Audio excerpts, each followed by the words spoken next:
Welcome students to the physics online classes.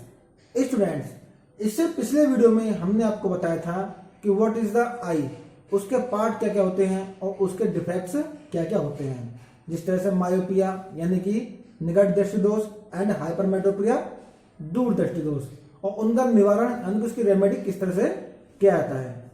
तो जो भी हम अपना ऑप्टिकल इंस्ट्रूमेंट पढ़ रहे हैं उसका अगला टॉपिक आता है हमारा दर्शन कोण तथा आवर्धन क्षमता, means visual angle and magnifying power.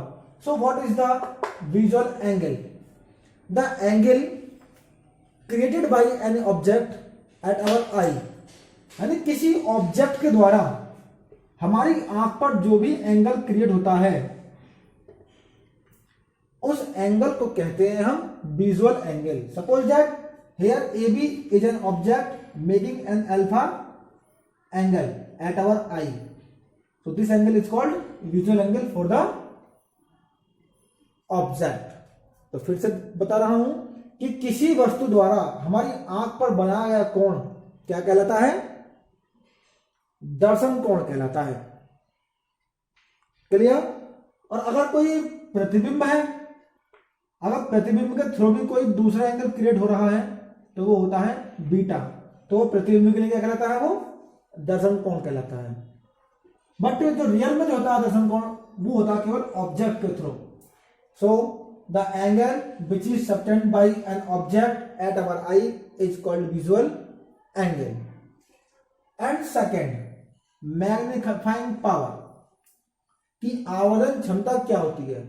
हमारे पास जो भी ऑप्टिकल इंस्ट्रूमेंट है, प्रकाशिक यंत्र है, तो जो उसकी आवर्धन क्षमता होती है, तो जो भी ऑब्जेक्ट है, ऑब्जेक्ट ने आई पर जो भी एंगल सबटेंड किया है वो, और ऑब्जेक्ट द्वारा जो एंगल सबटेंड किया है एक वो अल्फा, तो इन दोनों का जो रेशियो होता है वो होता है आपका मैग्नीफाइंग पावर, आवर्धन क्षमता। तो हम कह सकते हैं कि प्रतिबिंब द्वारा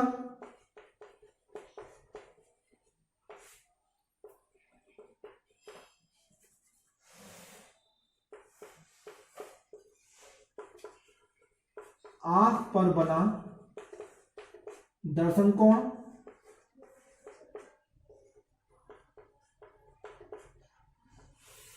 बटे और अपॉन वस्तु द्वारा आंख पर बना दर्शन कोण, and it may be also called as angle or visual angle subtended by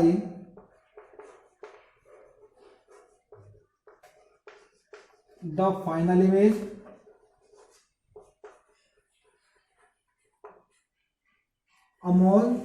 upon में क्या हो जाएगा? Angle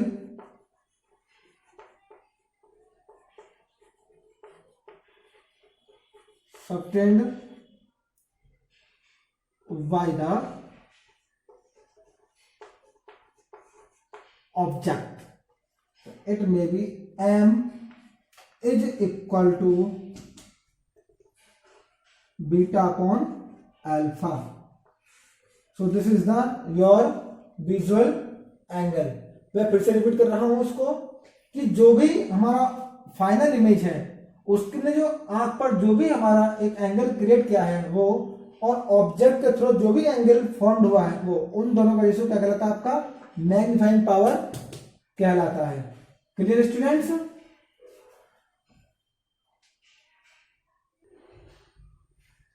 now students, there is an image of astronomical refracting telescope, यानी कि बोर्ड पर एक खगोलीय अपवर्ती दूरदर्शी की एक इमेज सामने बनी हुई है।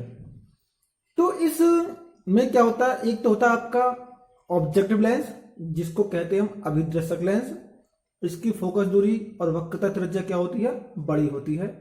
और एक होती है इसमें नेत्रिका जिसको कहते हैं हम आई लेंस, और इसकी जो फोकस दूरी होती है वो क्या होती है? कम होती है।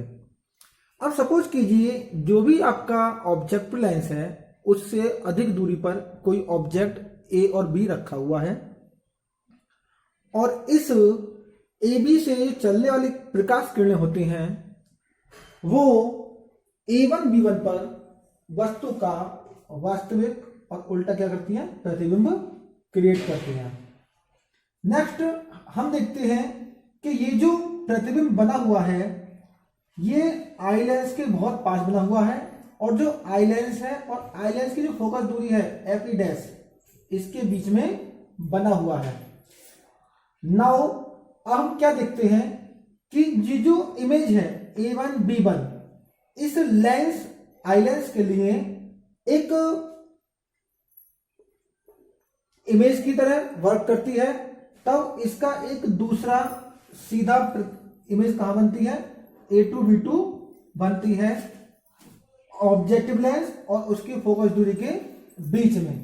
तब इस स्थिति में जो भी हमारी मैग्नीफाइंग पावर होगी वो किसके बराबर होगी, जो हमने अभी पिछले पढ़ा था कि magnifying power of an telescope the angle subtend by the image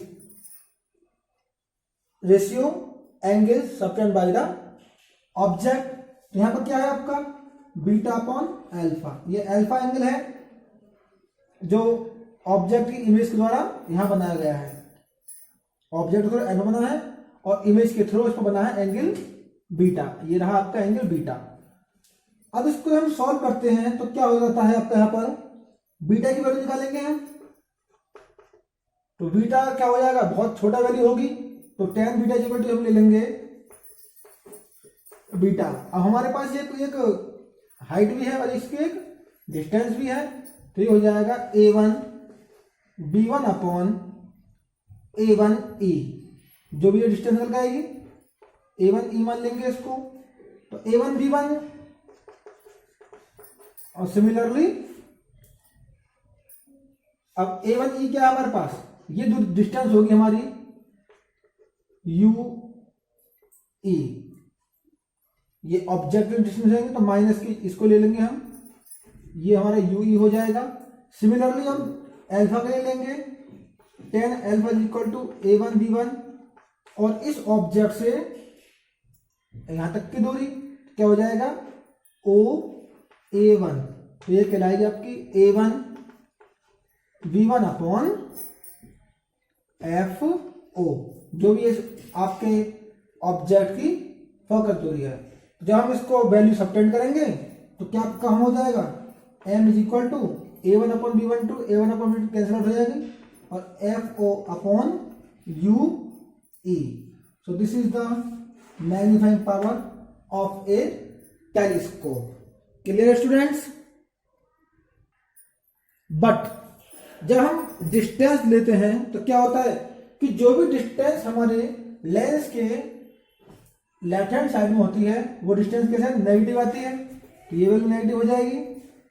जब इसको आप रेशियो करेंगे यानी कि बीटा अपॉन अल्फा तो ये वैल्यू पर पहुंचेगी एंड इट ईयर, तो ये आपस में कैंसिल आउट तो m is equal to F not upon UE, यानी कि focal length of the objective lens upon distance of object और distance of image from the lens eye lens, तो m is equal to F not upon UE।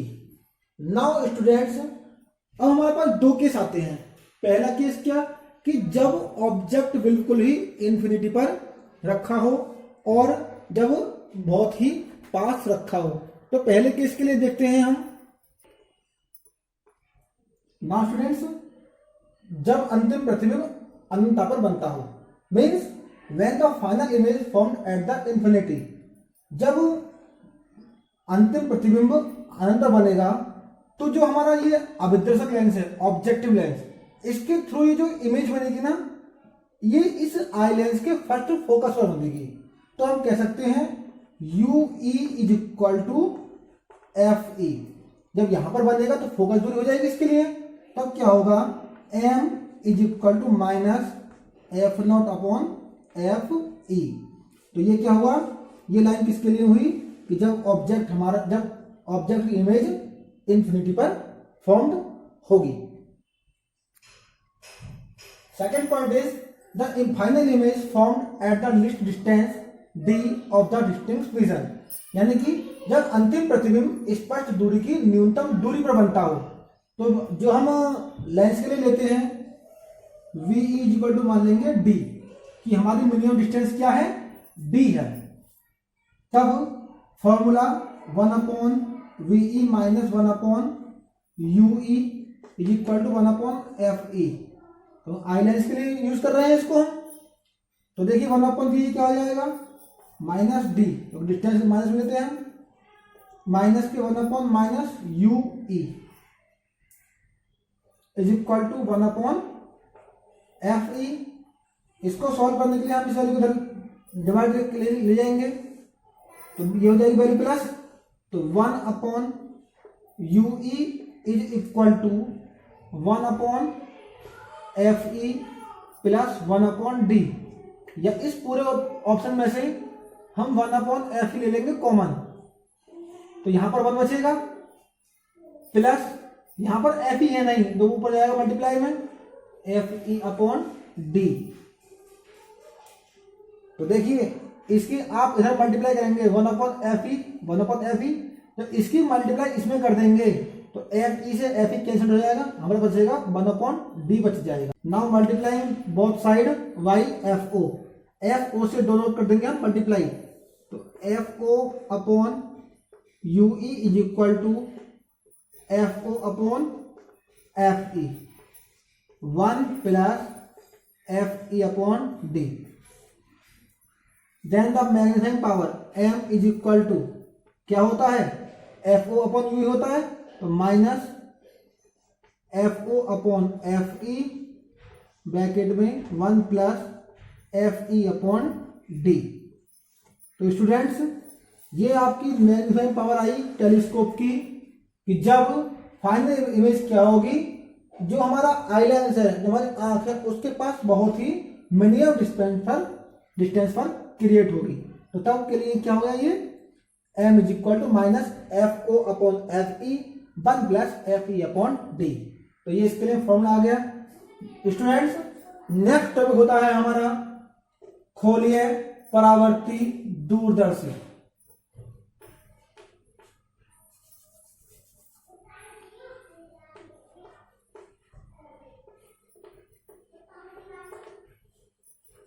उसके लिए क्या करते हैं, पहले हम अपना उसके लिए डायग्राम क्रिएट करेंगे, फिर उसके बाद उसके बारे में पढ़ेंगे। स्टूडेंट्स नेक्स्ट टॉपिक इज खगोलीय परावर्ती दूरदर्शी। इसको कहते हैं हम एस्ट्रोनॉमिकल रिफ्रैक्टिंग टेलीस्कोप। तो जो हमारे खगोलीय अपवर्ती दूरदर्शी थी, उसका जो यूज करते थे हम, जो भी हमारे आकाशीय पिंड हैं, जैसे कि चंद्रमा हुआ, सूर्य हुआ, तारे हुए, उन सभी को देखने के लिए क्या करते हैं, हम खगोलीय अपवर्ती दूरदर्शी का प्रयोग करते हैं। लेकिन जो हमारी खगोलीय परावर्ती दूरदर्शी होती है, इसका उपयोग तब किया जाता है कि जब हमें किसी ऑब्जेक्ट का बहुत ही चमकीला यानी कि ब्राइट इमेज क्रिएट करनी होती है। तो इसके लिए हम क्या करते हैं, जो भी हमारा ऑब्जेक्टिव लेंस होता है, उसकी जगह एक हम बड़े साइज का कॉनकेव मिरर यूज करते हैं। मीन्स जो हमारे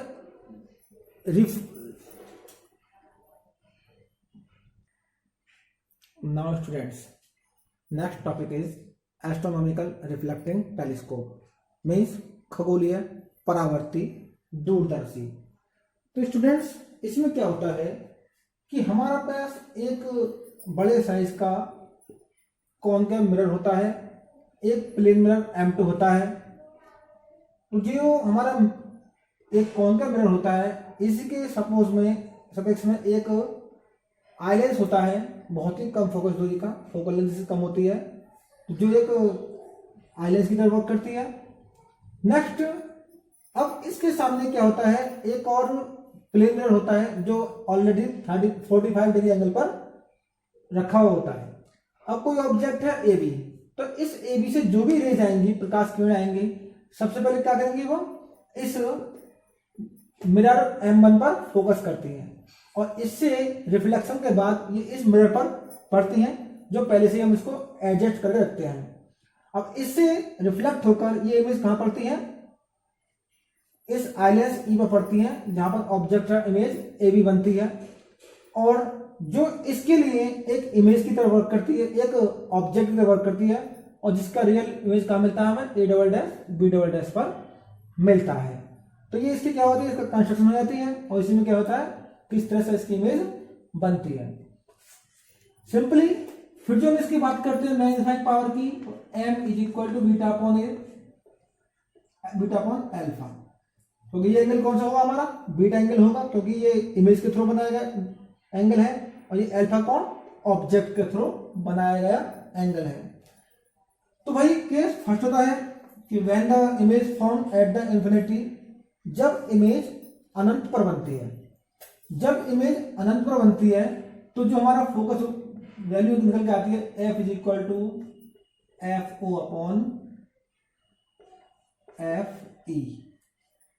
क्लियर है, वही केस है जो हमारा रिफ्रैक्टिंग टेलीस्कोप के लिए यूज करते हैं। सेकंड केस में क्या होता है कि जब वो उसकी मिनिमम डिस्टेंस पर बनती है तो M = -FO upon FE and bracket में 1 + FE अपॉन D।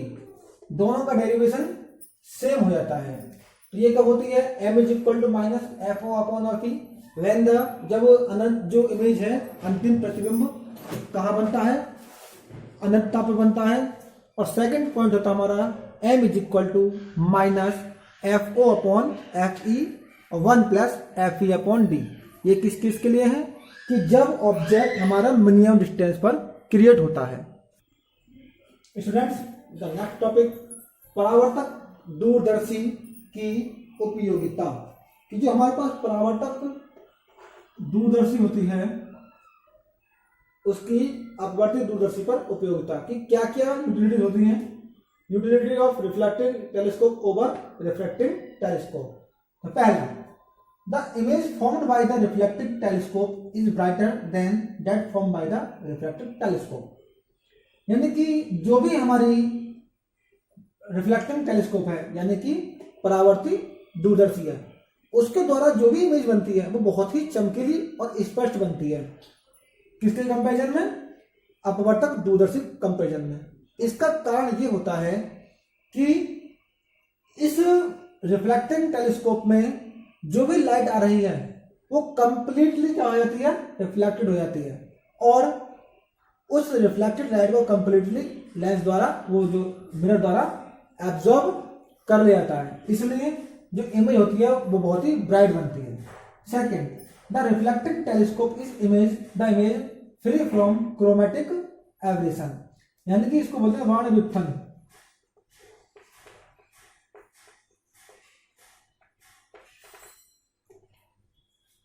तो रिफ्लेक्टिंग टेलीस्कोप में क्या होता है, जो भी इमेज होती है वर्ण व्युत्थन से बिल्कुल साफ होती है, उसमें कोई भी डिस्टॉर्शन नहीं आता है। जबकि जो भी हमारा रिफ्रैक्टिंग टेलीस्कोप होता है वहां पर ये क्रोमेटिक एब्रेशन की प्रॉब्लम आ जाती है। इसका मतलब होता है कि कलर विजन, एक तरह से जो एक से अधिक कलर्स इसमें प्रेजेंट हो जाते हैं।